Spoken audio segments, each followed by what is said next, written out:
যে চন্দ্র বসু, শৈবালবাবু, সুনীলবাবু ইংরেজি থেকে। Should I speak in English? বাংলায় বলছে, বাংলায় বলছে। তো আজকে এটা আমার কাছে খুব একটা ঐতিহাসিক ঘটনা এই কারণে যে আমরা প্রত্যেকে নেতাজি সম্পর্কিত বহু রচনা এবং বই পড়েছি, কিন্তু যে মানুষটি এই বইটি আজকে রিলিজ করতে চলেছেন তার লেখা নেতাজি ফিরে ছিলেন, এটি কিন্তু আমার মতে একটি ব্যতিক্রমী বই হবে আপনার আশা। তার কারণ আপনাদের অনেকের মতোই অনেক অভিজ্ঞতা আছে, আমি সেই স্মৃতি রোমন্থন করতে চাই না, সেই সময় বা সুযোগ এখানে নেই, কিন্তু ছেলেবেলা থেকে আমি বলা যেতে পারে জন্মসূত্রে নেতাজি অনুরাগী। কারণ আমার বাবা নেতাজির সংস্পর্শে শুধু এসেছিলেন তাই নয়, তার নেতৃত্বে কিছুদিন কাজ করেছিলেন। তাই ছেলেবেলা থেকে নানা ধরনের ঘটনা, ঘাস প্রতিঘাত, আন্দোলন ইত্যাদি নানা বর্ণময় ইতিহাস আমরা ছোটবেলা থেকে তার সম্পর্কে জেনেছি। কিন্তু যে পরবর্তীকালে নেতাজি যখন তিনি হলেন, প্রথমে আমি যেটা বলতে চেয়েছি যে জাতীয়তাবাদী আন্দোলনের নেতা থেকে আজাদিদের ফৌজের নেতার উত্তরণ এবং তারপর ভারতবর্ষের স্বাধীনতার জন্য প্রত্যক্ষ সংগ্রাম, সম্ভবত পৃথিবীর বুকে একটা বিরল দৃষ্টান্ত যে একজন সিভিলিয়ান জায়গায় গিয়ে পৌঁছেছিলেন এবং তার টার্গেট তিনি প্রায় বুদ্ধি করে ফেলেছিলেন যদি না ঐতিহাসিক ঘটনাক্রম অন্যদিকে ধাবিত হতো। যাই হোক, সেটা ইতিহাস, কিন্তু যেটি অজানা ইতিহাস, তার কি পরিণতি হলো, কেন তার সম্পর্কে ভারতবর্ষের মানুষ জানতে পারবে না, এই ব্যাপারটি নিয়ে সবচেয়ে বেশি প্রথম দিক থেকে যারা আন্দোলন করেছিলেন তাদের মধ্যে অন্যতম শ্রী মজুমদার। এবং আমি যখন ওই ওয়েবসাইট ঘাঁটতে শিখি, ওয়েবসাইট ঘাঁটতে ঘাঁটতে যখন নেতাজি মিশন নেতাজি সন্ধান পাই, তারপর তাদের অ্যাক্টিভিটি সম্পর্কে জানতে পারি, তখন অনুধর এবং মিশন নেতাজি আমার কাছে অনুপ্রেরণা। এবং আমি সেই সূত্র ধরে এবং বাবার নির্দেশ মতো আমি পার্লামেন্টের সময় এটা বলবার চেষ্টা করেছি, বলবার চেষ্টা করেছি। প্রথম 2 বছর আমার কন্ট্রোল করা হয়েছিল, বলতে দেওয়া হয়নি। তারপরেও যদিও বা প্রশ্নের উত্তর দিয়েছে, সেই উত্তরগুলো কোনো মানে হয় না। যেমন আদালতও হলফনামা দিয়ে ভারত সরকার যে উত্তর দিয়েছে বা বক্তব্য রেখেছে যে নথি সব প্রকাশ করা যাবে না। যেমন দুটো কারণ উল্লেখ করতে আজকে সময় খুব কম। একটি হচ্ছে যে নেতাজি সম্পর্কিত সমস্ত তথ্য যদি সামনে আসে তাহলে বিদেশি রাষ্ট্রের সঙ্গে সম্পর্কে অবনতি হতে পারে, এটা আপনারা সবাই জানেন। এটা বলা হয়ে থাকে ভারত সরকারের পক্ষ থেকে। কোনো বিশেষ রাজনৈতিক দলের সরকারের কথা আমি বলছি না, এটা বরাবর ভারত সরকারের অবস্থান আজও ছিল। তো কারণ গত 2014 ডিসেম্বরে আমার প্রশ্নের উত্তরে রাজ্যসভাতে তদানীন্তন রাষ্ট্রমন্ত্রী তিনিও এই কথাটা বলেছেন। যাই হোক, এখন পুরো পরিস্থিতি পাল্টে গেছে। কিন্তু কেন আদালতে হলফনামাতে সরকার এই কথা বলতে হচ্ছে কেন? কারণ সরকারের কমিশন, খোসলা কমিশন, তারও আগে সানওয়াজ কমিটি, দুটো, একটা কমিটি এবং একটা কমিশন, তারা বারবার বলেছেন এবং সরকার বারবার সেটাকে গ্রহণ করেছেন যে নেতাজি বিমান দুর্ঘটনায় মারা গেছিলেন। একমাত্র মনোজ মুখার্জি কমিশন সেটাকে কন্ট্রারি ভিউ দিলেন এবং তিনি প্রমাণ করলেন যে সেদিন তাইবঙ্গ বিমানবন্দরে বা তার কোনো বিমান দুর্ঘটনায় ঘটেনি সারা দেশে। কিন্তু সরকার সেই রিপোর্ট গ্রহণ করলো না, মনোজ মুখার্জি কমিশন রিপোর্ট। এবং মনোজ মুখার্জি কমিশন রিপোর্ট গ্রহণ করার জন্য কেন করলেন না তার কোনো কারণও তারা দেশবাসীকে জানতে দিলেন। অথচ তারা বলে বেড়াতেন যে যদি এটা প্রকাশ হয় তাহলে অন্য দেশের সঙ্গে সম্পর্ক খারাপ। আমার প্রশ্ন, যে প্রশ্নটা আমি আগে খুঁজছি এবং আজও পাইনি, যে যদি বিমান দুর্ঘটনায় নেতাজি যদি মৃত্যু করে থাকে তাহলে অন্য দেশের সঙ্গে সম্পর্ক অবনতির প্রশ্ন উঠছে করতে। দুর্ঘটনায় তো যে কোনো লোক মারা যেতে পারে, আমি আপনি যে কোনো লোক যে কোনো সময় দুর্ঘটনায় মারা যেতে পারে। তার জন্য অন্য দেশের সঙ্গে যুদ্ধ লাগবে, অন্য দেশের সঙ্গে সম্পর্ক অবনতি হবে। যদি ধরে নেওয়া যায় যে রাশিয়াতে তাকে মেরে ফেলা হয়েছে, যদি ধরে নেওয়া যায় যে ব্রিটিশ সরকার তাকে মেরে ফেলার চক্রান্ত করেছিল বা মেরে ফেলেছে, বা অন্য কোনো দেশ, তাহলে কি আজকে 70 বছর বাদে ভারতবর্ষের মানুষ বন্দুক নিয়ে ব্রিটিশের বিরুদ্ধে যুদ্ধ করতে শুরু করবে না, জাপানের বিরুদ্ধে নাকি রাশিয়ার বিরুদ্ধে যুদ্ধ করতে শুরু করবে? এই সমস্ত অবাস্তব আষাঢ়ি গল্প বারবার বলা হয়েছে, তার একটা কোনো রহস্য আছে।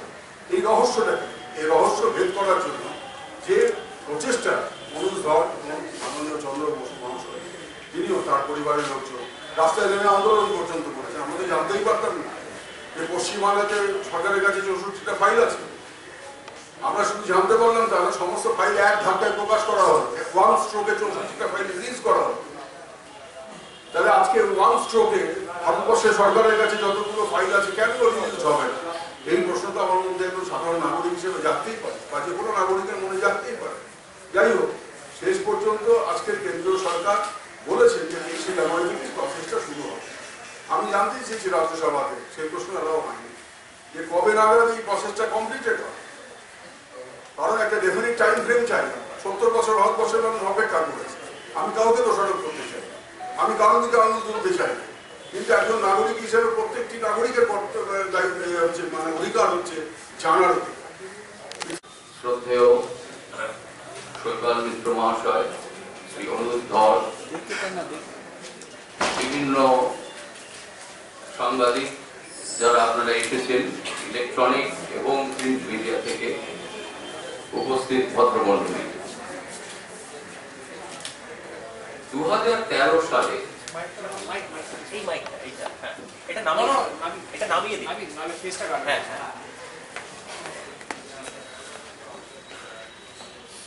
ডিসেম্বর মাসে 2012 সালে অনুধর কলকাতায় এসেছিলেন এবং আমরা রোটারি সদনে একটি মিটিংয়ে ওনার সাথে আমরা বসেছিলাম। বোস পরিবারের 50 জন সদস্য। সুভাষচন্দ্র বোসের অন্তর্ধান রহস্য নিয়ে বহু মানুষ, বহু সংগঠন গত 70 বছর ধরে প্রচেষ্টা চালিয়ে এসেছে যে ওনার কি হয়েছিল। কারণ মানুষের মধ্যে একটি বিশ্বাস ছিল যে উনি বিমান দুর্ঘটনায় মারা যান। 18 অগস্ট 1945 সালে কোনো বিমান দুর্ঘটনা ঘটেনি। সেটি প্রমাণ করে দিয়েছে জাস্টিস মুখার্জি কমিশন। দেখুন, কোন একটি ঘটনা যদি ঘটে, এটি তাইওয়ানেতে তাইহোকুতে এই বিমান দুর্ঘটনা ঘটেছিল বলে বলা হয়। প্রথম যে এনকোয়ারি কমিশন গঠন করা হয়েছিল ভারত সরকারের পক্ষ থেকে, শাহনওয়াজ কমিটি এবং খোসলা কমিশন, ওনারা মনে করেননি যে তাইওয়ানে যাওয়া প্রয়োজন আছে। ওনারা ভারতবর্ষে বসে, শাহনওয়াজ কমিটি দিল্লিতে বসে তারা এই মন্তব্য করেছিলেন যে বিমান দুর্ঘটনায় সুভাষচন্দ্র বোসের মৃত্যু ঘটেছিল। তারা জানতে কি করে পারবে? আপনারা অনেকেই হয়তো জানেন, আবার অনেকে হয়তো জানেন না যে শাহনওয়াজ কমিটিতে 3 জন সদস্য ছিলেন: শাহনওয়াজ খান, সুরেশ চন্দ্র বোস, সুভাষচন্দ্র বোসের দাদা, এবং এস.এন. মৈত্র। সুরেশ চন্দ্র বোস একটি ডিসেনশন রিপোর্ট পেশ করেছিলেন শাহনওয়াজ কমিটিতে। তাতে তিনি বলেছিলেন, শাহনওয়াজ কমিটির যে ফাইন্ডিংস ছিল, বিমান দুর্ঘটনায় সুভাষ বোসের মৃত্যু ঘটেছিল, এই ডিসেনশন রিপোর্টে উনি স্পষ্টভাবে লিখে দিয়েছেন যে উনি তাতে বিশ্বাস করেন না। আমরা জানতে চাই আজকে ভারত সরকারের কাছে যে এই ডিসেনশন রিপোর্ট কেন ধামাচাপা দেওয়া হয়েছিল, এটি প্রকাশ্যে কেন আসেনি। সুরেশচন্দ্র বোস নিজের খরচা করে, নিজের পয়সায় এই রিপোর্ট তিনি পেশ করেছিলেন, তিনি পাবলিশ করেছিলেন। যেটা দেখা যাচ্ছে গত 70 বছর ধরে ভারত সরকারের পক্ষ থেকে সুভাষচন্দ্র বোস এবং আজাদ হিন্দ ফৌজের কোন তথ্য, নথি যেন প্রকাশ্যে না আসে। দেখুন, আজাদ হিন্দ ফৌজের যে অবদান, আপনারা জানেন যে 70,000 সৈন্য আজাদ হিন্দ ফৌজে ভারতবর্ষের স্বাধীনতার জন্য লড়াই করেছিলেন। তার মধ্যে 26,000 সৈন্য জীবন বিসর্জন দিয়েছিলেন। 44%, এটা কোথাও পৃথিবীতে ঘটেনি যে 44% তাদের প্রাণ বলিদান দিয়েছিল যাতে আমাদের ভারতবর্ষ আজ স্বাধীন হতে পারে। সেই ইতিহাস চাপা দিয়ে রাখা হয়েছে, সেই ইতিহাস বিকৃত করা হয়েছে। আজকে আমরা জানতে চাই যে সঠিক ইতিহাস ভারতবর্ষের সামনে আমরা কেন তুলে ধরতে পারিনি এবং সরকারের পক্ষ থেকে কেন কোনো প্রচেষ্টা নেওয়া হয়নি। তাই যখন আমাদের এই গুরুত্বপূর্ণ মিটিং যেটা আমরা করেছিলাম ডিসেম্বর মাসে 2012 সালে, ওখানে আমরা একটি চিঠি 50 জন পরিবারের সদস্যরা একটি চিঠি সই করে আমরা মাননীয় মুখ্যমন্ত্রী মমতা বন্দ্যোপাধ্যায়কে আমরা দিয়েছিলাম। আমরা ওনাকে বলেছিলাম যে জাস্টিস মুখার্জি কমিশনে বলা আছে যে 64টা ফাইল পশ্চিম বাংলা সরকারের কাছে আছে, ইন্টেলিজেন্স ব্যুরো এবং বিভিন্ন ডিপার্টমেন্টের কাছে আছে।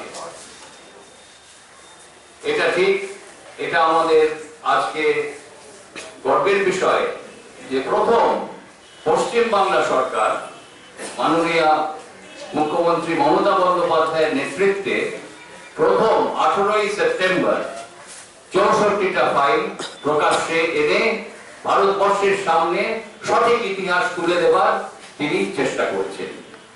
এবং এই যে 64টা ফাইল, অনেকে বলে এই ফাইল তো গুরুত্বপূর্ণ নয়, এই ফাইল কোনো এতে কিছু উল্লেখ করা নেই। সেটা ঠিক নয়, এতে উল্লেখ করা আছে। ফাইল নাম্বার 58, এতে উল্লেখ করা আছে একটি সিআইডি হাওড়ার রিপোর্ট। তাতে ওনারা আমেরিকান এবং ব্রিটিশ ইন্টেলিজেন্স ওনারা কোট করছেন যে সুভাষচন্দ্র বোসের মৃত্যু ঘটেনি কোনো বিমান দুর্ঘটনায় এবং তিনি চায়না বা সোভিয়েত রাশিয়াতে চলে গেছেন। এই লিঙ্কগুলো, এই সূত্র পাওয়া গেছে এই 64টা ফাইলে।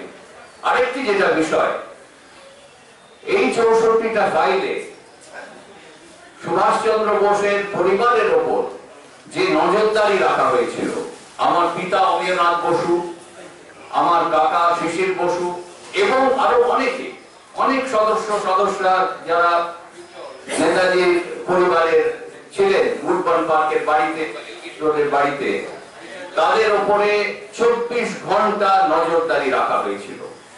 আমরা জানতে চাই যে স্বাধীন ভারতবর্ষে ব্রিটিশ আমলে শরৎচন্দ্র বোস এবং অমিয়নাথ বোস, শিশির বোসের উপর নজরদারি রাখা হয়েছিল।